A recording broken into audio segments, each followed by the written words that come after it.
I was speaking about the parents and the children. Wallahi, it's a topic, it's a huge topic. The love. You love your child, you correct the child, but the manner in which to speak with your children. You know, many times, a typical scenario, mom and dad, or sometimes mom, sometimes both of them do not participate in the lives of their children for many years. They don't discuss topics, they are closed. You know, our fathers and our forefathers, their generations were different. They did not used to speak. I've never heard my dad tell my mom, I love you, but I know he probably loves her more than the love we understand when we say I love you to our own spouses. Hey, that doesn't mean I don't love my family. I do, mashallah. But without uttering it, they knew it, and they did not wait for one another to say I love you. If they did say it, they may have said it behind closed doors. I wonder what their fathers did and their mothers did. Today, every day, if you do not send 20 text messages to your wife or husband, I love you, there will be a mini judgment day when you get back home.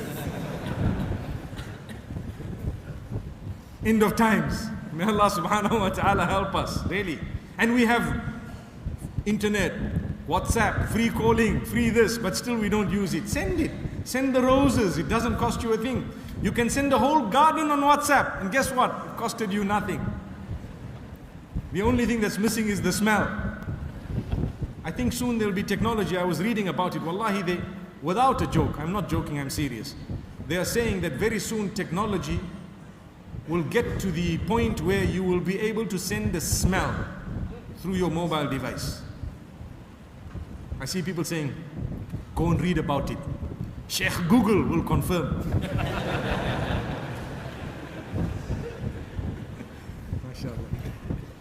My brothers and sisters, so it's very important for us to know that while technology has advanced and communication has been made so easy with people who are very far away from you, we sometimes forget those who are the nearest.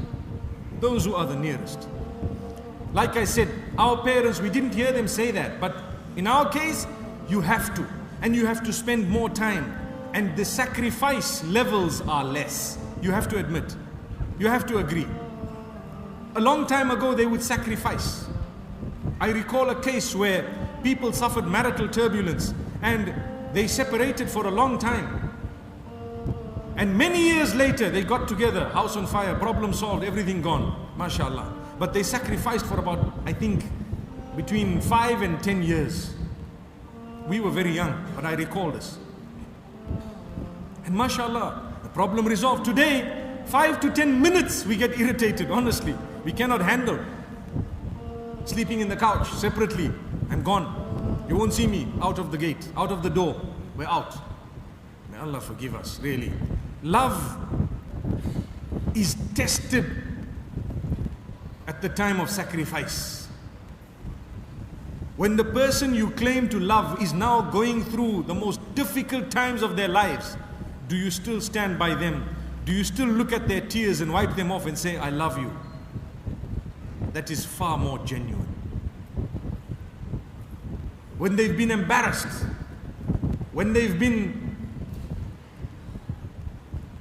struggling with something, when they've lost their money, lost their job, do you still stand by them?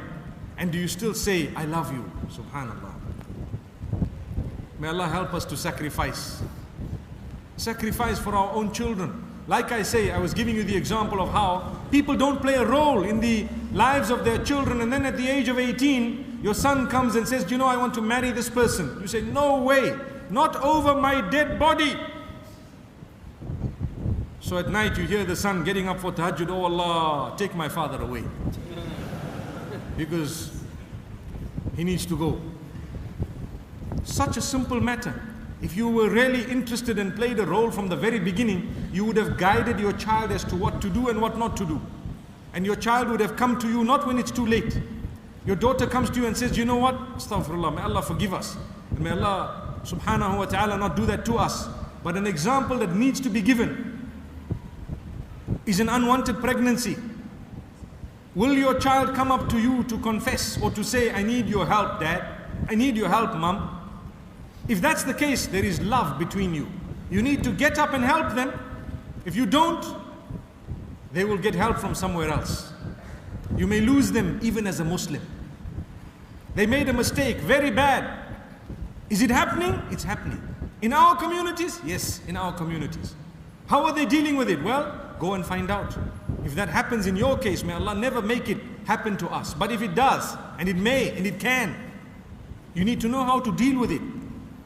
True love would make you stand up, rise to the occasion, embrace your child. Say, child, I'm very, very let down by what you've done, but let's see how we can deal with this. Let's see how best we can deal with this.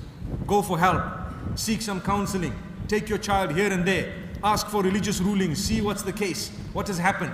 And you don't need to scream and yell, because that doesn't help. We need to be disciplined people.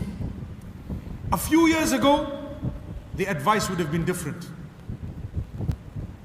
But today, the world has changed. Like I said, the ruling remains the same. It's still wrong. It will not be right. But how to deal with the wrong? In a way that it is not repeated. In a way that we do not lose the person as a Muslim. People have left Islam because their parents have not dealt with them in a correct way when they made mistakes. And here come the church, and it provided shelter and help. Come, we'll give you help. So the people converted. Wallahi, I know of cases. Why should that be the case? When we have a perfect deen, the problem with us, sometimes we have contaminated it with cultural norms that happen to be far from the deen. And we've always said culture comes with a lot of goodness. But where it makes life difficult for people and where it contradicts Islam and what Allah has revealed, then we will say that culture is not good.